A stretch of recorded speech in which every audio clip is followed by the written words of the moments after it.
Good morning, students of class 12th. In the previous video, we have completed a chapter national income, and now we are going to start the next topic, that is aggregate demand and its components. Right. So, what is aggregate demand? इसको पहले हम समझेंगे और फिर से components को बाद समझेंगे। पहले समझते हैं एग्रीगेट डिमांड क्या होता है। तो देखिए, एग्रीगेट डिमांड का मतलब होता है कि एक इकोनॉमी के अंदर जितने भी लोग रहते हैं, एक इकोनॉमी के अंदर जितने भी लोग रहते हैं, वो लोग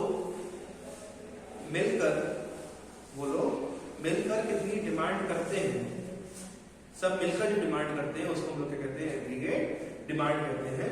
सो aggregate demand means the sum total of all the expenditure on the domestically produced goods and services. कि एक इकोनॉमी के अंदर जो भी गुड्स और सर्विसेज बनती है, डोमेस्टिकली प्रोड्यूस होती है, उन गुड्स एंड सर्विसेज की तो ऊपर टोटल खर्चा जो करा जाता है, टोटल एक्सपेंडिचर जो करा जाता है, उसको हम लोगों ने क्या कह दिया, aggregate demand. Now components of aggregate demand आता है। तो देखिए, कंपोनेंट्स ऑफ एग्रीगेट डिमांड हमारे वही कंपोनेंट्स हैं जो हमने हमारे नेशनल इनकम में एक्सपेंडिचर मेथड एक पढ़ा था। तो एक्सपेंडिचर मेथड में जो हमारे कंपोनेंट्स होते थे कि सबसे पहले हमारा प्राइवेट फाइनल कंजम्पशन एक्सपेंडिचर, फिर गवर्नमेंट एक्सपेंडिचर, फिर हमारा इन्वेस्टमेंट एक्सपेंडिचर और फिर बाद में आता था हमारा नेट एक्सपोर्ट्स। तो वही हमारी चार चीजें यहाँ पर एग्रीगेट डिमांड के कंपोनेंट्स के अंदर आती हैं। तो वो चार चीजें कौन सी हैं? सबसे पहला है आपका प्राइवेट फाइनल कंजम्पशन एक्सपेंडिचर। पहला कौन सा हो गया आपका? प्राइवेट फाइनल कंजम्पशन एक्सपेंडिचर, जिसको हम लोग शॉर्ट में सी के नाम से जानते हैं। नेक्स्ट है गवर्नमेंट एक्सपेंडिचर।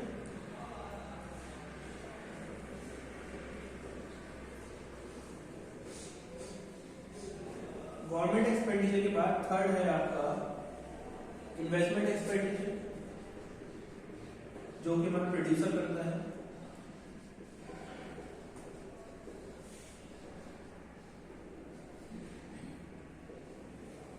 और फोर्थ है हमारा नेट एक्सपोर्ट्स, जिसको हम लोग कहते हैं एक्स माइनस एम। ठीक है। और इन्वेस्टमेंट एक्सपेंडिचर हमारा क्या हो गया? ठीक है। तो हमारे ये चार एक्सपेंडिचर हो गए। तो पहला हो गया हमारा प्राइवेट फाइनल कंजम्पशन एक्सपेंडिचर, दूसरा हो गया हमारा नेट एक्सपोर्ट्स, एक हो गया गवर्नमेंट एक्सपेंडिचर और एक हो गया इन्वेस्टमेंट एक्सपेंडिचर। अब देखिए, उस चैप्टर में और इस चैप्टर में अंदर के कंपोनेंट्स में थोड़ा अंतर है। जैसे हम जब उसके अंदर एक्सपेंडिचर मेथड की बात करते थे तो सिर्फ और सिर्फ गवर्नमेंट का कंजम्पशन एक्सपेंडिचर देखते थे, बट इसके अंदर जो हमारा गवर्नमेंट एक्सपेंडिचर है, गवर्नमेंट का दोनों एक्सपेंडिचर हम देखते हैं, मतलब इन्वेस्टमेंट एक्सपेंडिचर भी एंड कंजम्पशन एक्सपेंडिचर। क्योंकि हमने ये वाली बात पढ़ी थी कि गवर्नमेंट जो होती है हमारा दोनों काम करती है, इन्वेस्टमेंट भी करती है और कंजम्पशन भी करती है। तो हमारा जब हम एग्रीगेट डिमांड जब पढ़ते हैं तो उसके अंदर इन्वेस्टमेंट एक्सपेंडिचर भी लिखते हैं गवर्नमेंट का और कंजम्पशन एक्सपेंडिचर भी गवर्नमेंट का। उसके बाद जो हमारा इन्वेस्टमेंट है, इन्वेस्टमेंट इसके अंदर दो टाइप का इन्वेस्टमेंट बताया गया है। The one is autonomous investment and the other one is induced investment, right?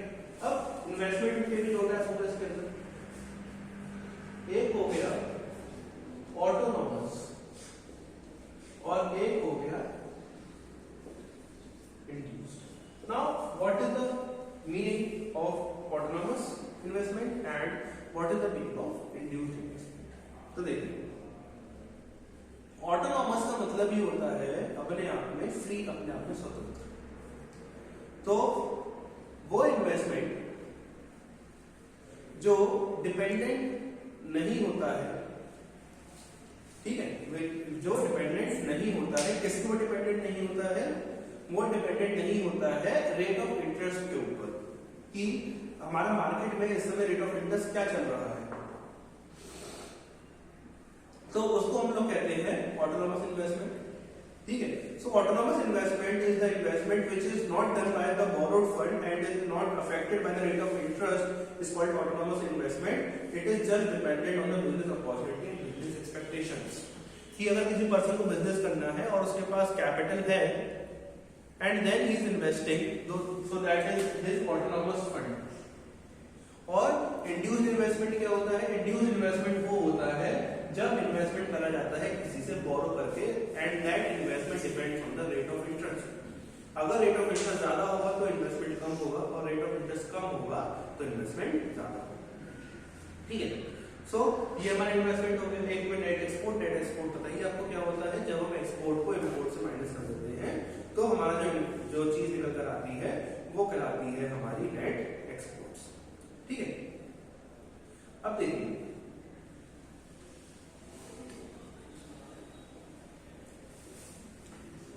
और जब हम इन सब चीजों को जोड़ देते हैं, मतलब ये हमारा जी हो गया,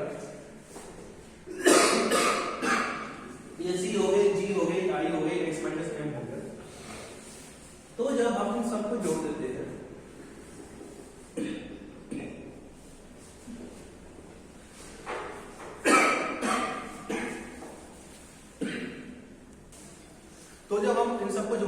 तो जो हमारी चीज निकल कर आती है उसको हम लोग कहते हैं एग्रीगेट डिमांड। ठीक है, आई होप क्लियर हो गया। अब हमारी एग्रीगेट डिमांड अपने आप में दो टाइप की होती है, एक होती है एक्स एंटे और एक होती है एक्स पोस्ट। राइट, कौन कौन सी दो टाइप? एक है आपका एक्स एंटे ANT और एक होती है एक्स पोस्ट। तो एक्स एंटे क्या होती है और एक्स पोस्ट क्या होती है, इसको समझ लेते हैं।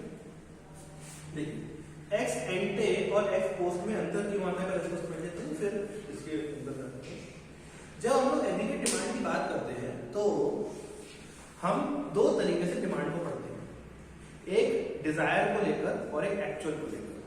मतलब कि एक होता है, क्योंकि माइक्रो इकोनॉमिक्स कई बार डिजायर कि हम कितना खर्च करने चाहते हैं उसके ऊपर डिपेंड करती है और हम कितना कर पाए दोनों को पढ़ती है। सो एक्स एंटे क्या होती है? वो डिमांड जो डिजायर्ड है उसको कहा एक्स एंटे, और वो डिमांड जो एक्चुअल है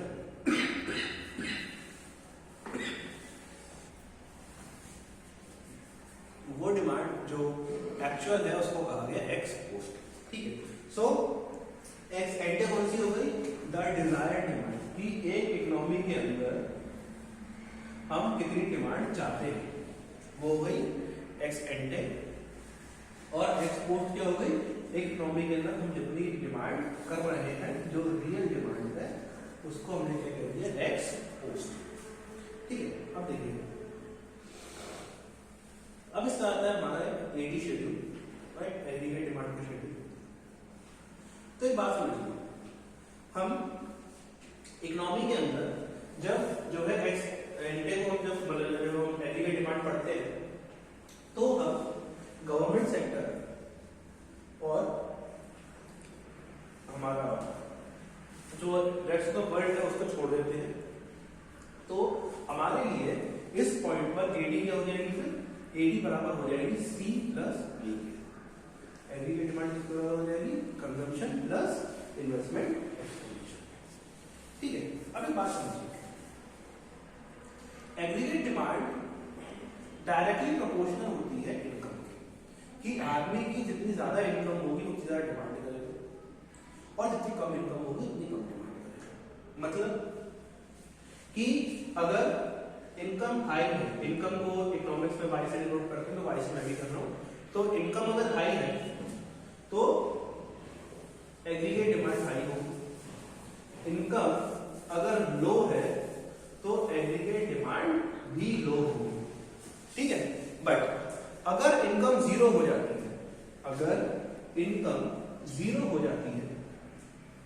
इनकम कितनी होगी तुम्हारी 0, तो डिमांड 0 नहीं होती है, तब भी डिमांड 0 नहीं होती है, क्योंकि आदमी के पास अगर इनकम नहीं है, स्टूडेंट जैसे हैं उनके पास इनकम नहीं है, दैट डजंट मीन कि उनके पास कोई डिमांड नहीं है, दैट आल्सो दे डिमांड, क्योंकि बेसिक नेसेसिटीज हर किसी को चाहिए। तो अगर इनकम 0 है, इनकम अगर 0 है तो डिमांड 0 नहीं होती। एडी इज नेवर 0, हमारी जो इनकम अगर 0 है तब भी हमारी डिमांड 0 नहीं होती है। और इसी वजह से the demand eight 0 level of income, वो डिमांड जो 0 लेवल ऑफ इनकम पर होती है उसको हम लोग कहते हैं ऑटोनोमस लेवल ऑफ कंजम्पशन। ठीक है, सो एक और चीज हमने समझ ली कि demand eight 0 level of consumption,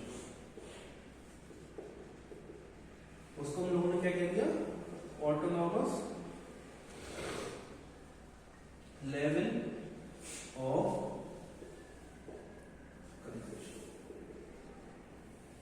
ठीक है, तो इतनी चीजें हमने समझ ली। ठीक है, अब पढ़ते हैं आगे कि जब हमारी इनकम लो होगी तब हमारा जो है हमारी डिमांड कम होगी, जब इनकम हाई होगी तो डिमांड हाई होगी, और जब इनकम 0 होगी तो भी डिमांड कुछ एग्जिस्ट करेगी, डिमांड 0 नहीं होगी। ठीक है, अब देखिए इसमें क्या होगा, at very low level of income aggregate demand may be greater than income because some minimum expenditure is always expected and the source of such expenditure can be previous savings or borrowings called as autonomous level of consumption। कि जब हमारी income 0 होती है या फिर income कम होती है तब भी कई बार क्या होता है, हमारी इनकम कम होने के बावजूद भी हमारी जो डिमांड होती है वो एग्जिस्ट करती है, और कई बार ऐसा हो सकता है कि हमारी इनकम कम है और डिमांड ज्यादा है, तो उसके लिए हम लोग कैसे डिमांड कर पाते हैं, हम लोग अपनी पुरानी सेविंग्स को इंक्लूड करते हैं या फिर किसी से बोरोइंग करके फिर जो डिमांड करते हैं। तो ये हमारा सिचुएशन होती है, और जब हमारी इनकम बहुत ज्यादा हो जाती है तो क्या होता है, हमारी एग्रीगेट डिमांड उस इनकम के रिस्पेक्ट में कम होती है, क्योंकि फिर हम सेविंग्स करना स्टार्ट कर देते हैं। ठीक है, अब देखिए एक शेड्यूल बनाता हूं तब समझ में आएगा। एक हमारा टेबल हो,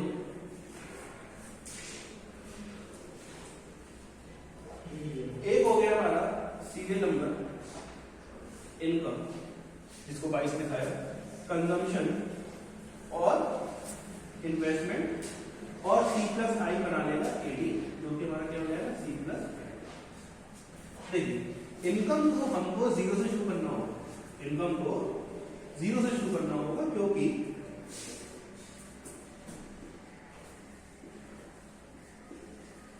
इनकम तो पहले हमको 0 दिखानी पड़ेगी, राइट।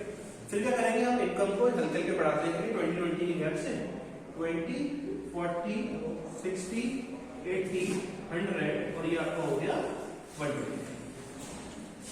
फिर बात आती है कंजम्पशन। जो कंजम्पशन है, कंजम्पशन क्या होगा, कंजम्पशन जो है हमारा 0 लेवल पर भी कुछ ना कुछ एग्जिस्ट करेगा, तो हमने जो है इसको 20 यूज किया। ठीक है, 0 लेवल पर भी हमारा कंजम्पशन जो है एग्जिस्ट करेगा, तो हमने उसको मान लिया 20।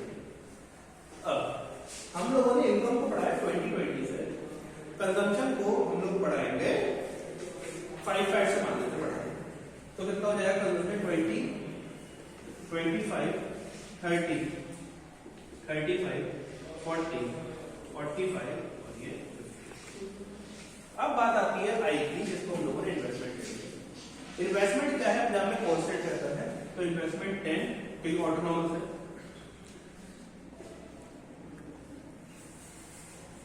ठीक है, अब एडी क्या हो जाएगा C प्लस आई, तो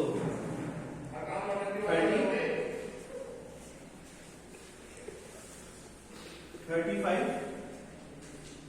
40, 45, 50, 55 और ये 60, राइट। तो हमारा क्या हो गया एडी, एडी क्या होता है C प्लस आई, तो हमने एडी लिया। Now we consider only autonomous investment, so So no matter what the income is, investment is fixed. कि हमारा इन्वेस्टमेंट क्या रहेगा, हमेशा फिक्स रहेगा। अगर 10 है तो शुरू से आगे तक 10 रहेगा, और हमारा कंजम्पशन क्या है वो हल्के हल्के बढ़ रहा है, और ये हमारा कंजम्पशन हो गया, ये हमारा कहलाएगा ऑटोनॉमस लेवल ऑफ कंजम्पशन, मतलब consumption at zero level of income. और at zero income consumption is there of 20, which indicates that income does not matter for consumption of essential goods or necessities. There will always be a minimum expenditure. ये देखिए इस level पर और इस level पर क्या है, हमारा कंजम्पशन जो है कम है, कंजम्पशन ज्यादा है और इनकम